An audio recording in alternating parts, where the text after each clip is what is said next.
पूरी पृथ्वी पर ये 52 शक्ति पीठ जो निर्माण किए गए हैं, ये इसलिए करे गए हैं जब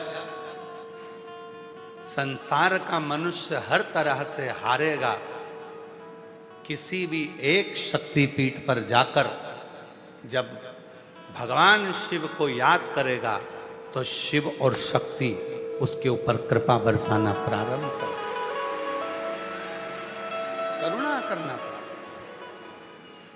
52 शक्ति पीठ में से एक शक्ति पीठ पर भी साल में अगर एक बार भी आप जाते हैं और वहां पर भगवान शंकर के मंत्र का उच्चारण करते हैं, नमः शिवाय, ओम नमः शिवाय, श्री शिवाय नमस्तुभ्यम, भगवान शिव के नाम का उच्चारण करते हो तो वहां पहुंचते से ही आपको वो बल मिलना प्रारंभ हो जाता है कि आप जिंदगी में कभी कहीं हारते नहीं।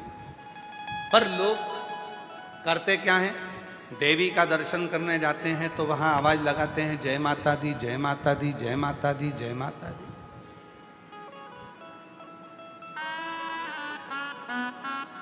जय माता दी।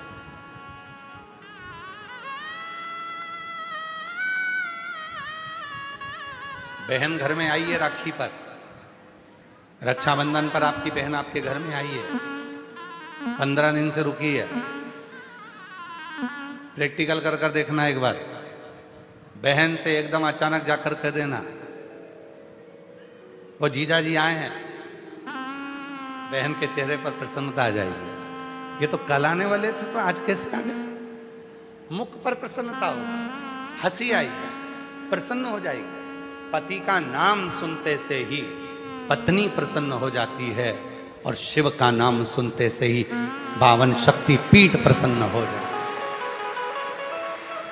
52 शक्ति पीठ प्रसन्न हो जाए।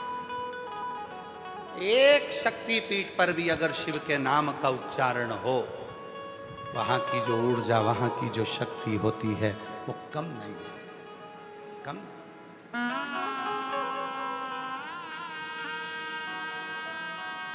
एक शक्ति। कल हम आशीष जी को और समीर जी को कह रहे थे कि मौका लगे, 12 ज्योतिर्लिंग तो कथा चल ही रही है। हर साल की एक बिटले सेवा समिति की एक ज्योतिर्लिंग में कथा होती है। पहले उज्जैनी हुई, ओमकारेश्वर महाकाल, ओमकारेश्वर हुई, काशी हुई, देवघर वैद्यनाथ जी हो गई। ऐसी कथाओं के क्रम 12 ज्योतिर्लिंग के तो साल में एक बार चलते ही हैं। हमने उनसे कहा कि कम से कम साल में एकाध कथा ऐसी होना चाहिए जो किसी शक्ति पीठ पर हो, जहां माँ सती का कोई अंग गिरा हो और वहां शिव की कथा हो तो शिव और शक्ति बल देती है।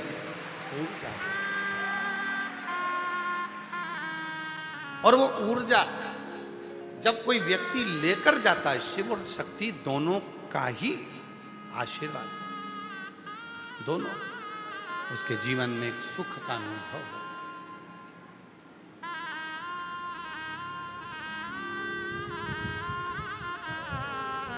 भेद नहीं है।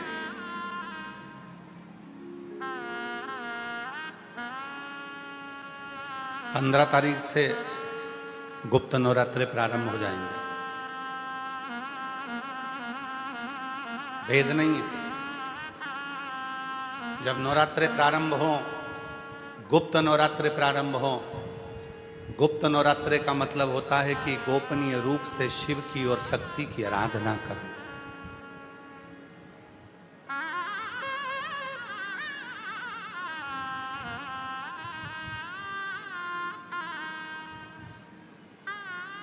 गोपनीय रूप से शिव और शक्ति की आराधना करना।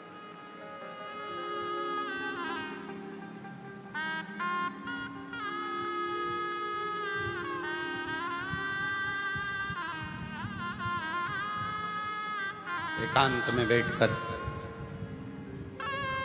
कहीं मत जाओ, तुम्हारा मन करे गुप्त नवरात्रे में 24 घंटे में से अगर 5 मिनट निकाल लो और 5 मिनट बैठकर कुछ मत करो, अपने हाथ में भी अगर एक गुप्त रुपया कोई सिक्का 1, 2, 5, 10 जो भी सिक्का तुम्हारे पास में हो, चांदी का हो या 1 रुपया का हो या सोने का हो या हीरे का हो, जो भी हो तुम्हारी मर्जी, या अपना ये रुपया जो आप लोग आरती में चढ़ाती हो, कोई सा भी 1 रुपया अपने हाथ में रखकर बेलपत्र के साथ अगर प्रतिदिन शिव के मंत्र का जाप करती हो और माँ आदिशक्ति के नाम का एक दीपक शिव के मंदिर में अगर लगा देती हो या देवी के मंदिर में शिव के नाम का दीपक लगा देती हो और वो रुपया, वो बेलपत्र 9 दिन तक अपने हाथ में रोज रखना है। 5 मिनट रखो,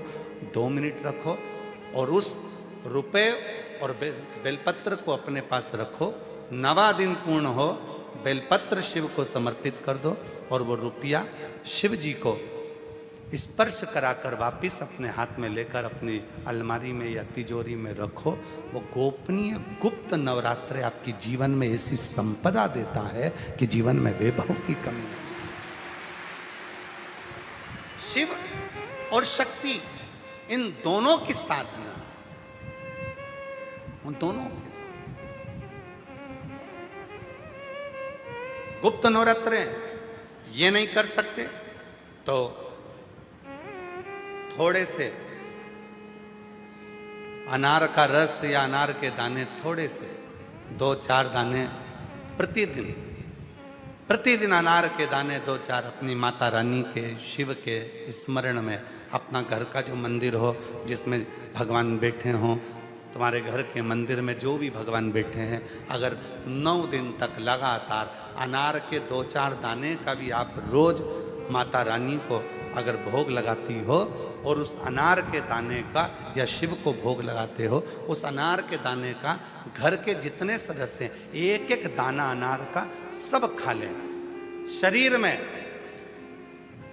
रोग कैसा भी हो वो रोग समाप्त होकर ही रहता है।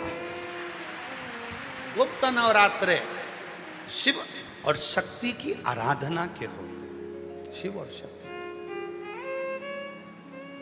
शिव और शक्ति की आराधना, शिव को भजने के लिए। बाबा बाबा सब कहे और माता कहे न को, एक बार जो माता कहे सो काशी में हो। जो माँ का स्मरण शिव के सामने करे और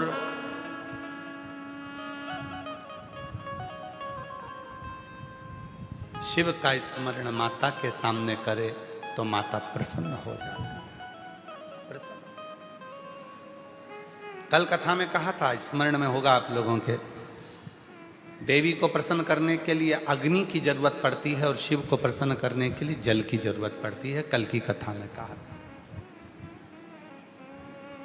जितने देवी के उपासक हैं या अष्टमी नवमी पूजने वाले हैं वो कंडा जलाकर, गोबरी जलाकर, गाय का गोबर सूख जाता है उसको जलाकर उसमें धूप छोड़ते हैं। मालपुआ या पूड़ी या खोट या सब्जी जो भी बनता है उसको छोड़ते हैं। अष्टमी नवमी पर पूजन करते हैं, धूप देते हैं, अग्नि में छोड़ते हैं। क्यों छोड़ते हैं? क्योंकि देवी अग्नि से प्रसन्न होती है और शिव जल से प्रसन्न होता है। जल से, देवी अग्नि से और शिव जल से। प्रसन्नता, उसकी प्रसन्नता हमें सुख देती, सुख। केवल 4 नवरात्रे होते हैं, 2 गुप्त होते हैं, एक चैत्र का होता है, एक शरदी होता है। केवल 4 नवरात्रे ऐसे होते हैं जिन नवरात्रे में शिव जी के मंदिर में अगर दीपक भी लगाया जाता है तो लंबी बत्ती का लगाया जाता है। बाकी के समय में शिव के मंदिर में गोल बत्ती का दीपक लगता। क्यों? कहते हैं 64 योगनियां। आपको पहले भी कहा था, आज फिर अच्छे से समझ लीजिए। ये शिवलिंग है, ये जलाधारी है, ये पानी बहता है, बीच में अशोक सुंदरी है, राइट में गणेश जी हैं, लेफ्ट में कार्तिकेय हैं। शिवलिंग के ऊपर जो जल टपकता रहता है वो शिव जी की 5 लड़कियां जया, विषहरा, शामलीबारी, दौतली, देव है। ये पीठिका पार्वती जी का हस्तकमल,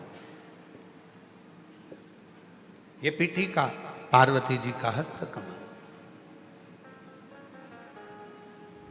इस पीठिका के नीचे जितना मोटा भाग रहता है, शिवलिंग जहां रखा है उस पीठिका का जितना मोटा भाग, जहां से पानी नीचे गिरता है, जितना मोटा भाग होता है, इतने पूरे मोटे भाग में मां आद्य शक्ति के 64 योगनियां यहां पर विराजमान होती है। जब हम जल समर्पित कर कर लंबी बत्ती का दीपक नवरात्रे में लगाते हैं तो जिस 64 योगनियों की जो शक्ति है, 64 योगनियों का जो फल है, देवी की आराधना और साधना का जो फल है, भले हमने व्रत करा नहीं करा, भले हमने पूजन करी नहीं करी, भले हम नवरात्रे में कोई व्रत साधना तप नहीं कर पाए, कोई बात नहीं, पर जिसने शिव को जल चढ़ाया, ये जल बहकर यहाँ से निकलेगा।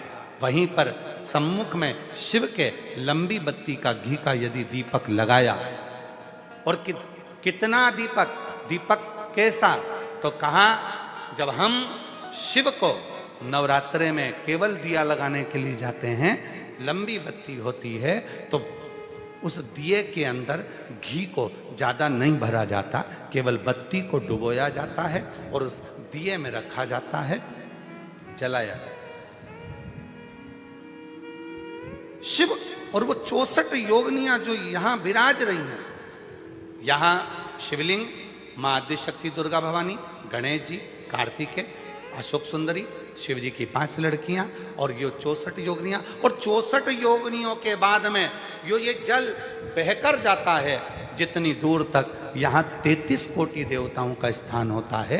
इसलिए हम जब लंबी बत्ती का दीपक लगाते हैं जल चढ़ाकर नवरात्रे में, तो शिव की आद्य शक्तियाँ हमको सुख प्रदान करना प्रारंभ कर देती हैं और हमारे भंडार में कोई कमी नहीं होने, वो भंडार की कमी को दूर।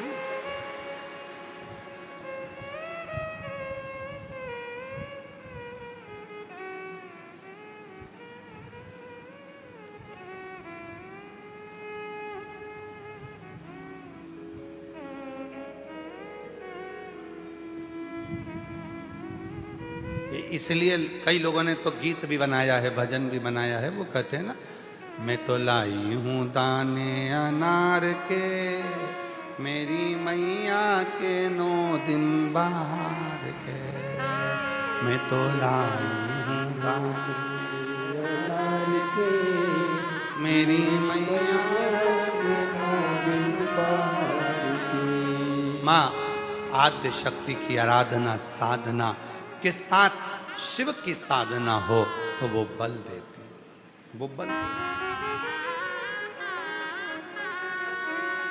और जब बल मिलता है तो हमें सुख का अनुभव होने लगता है। 48 से 50 के बीच में उम्र है,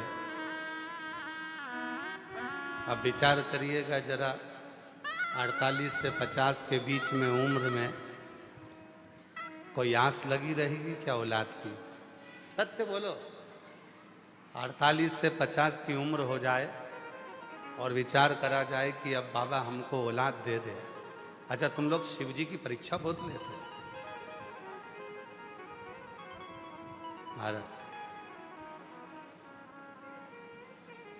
अब तुम तो बैठ जाते हो आसन लगा करके, हमारी गोदी भरो, और बाबा को भरना पड़ती है।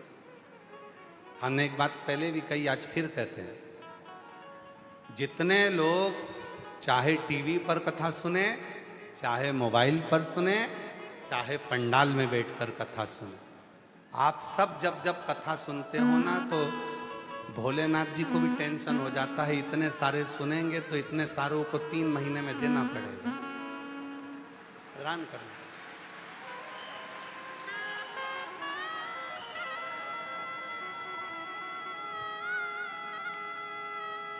देना पड़ेगा, इंतजार करो। और शुद्ध जब भाव होता है, शुद्ध भाव, निर्मल मन सो मोहि।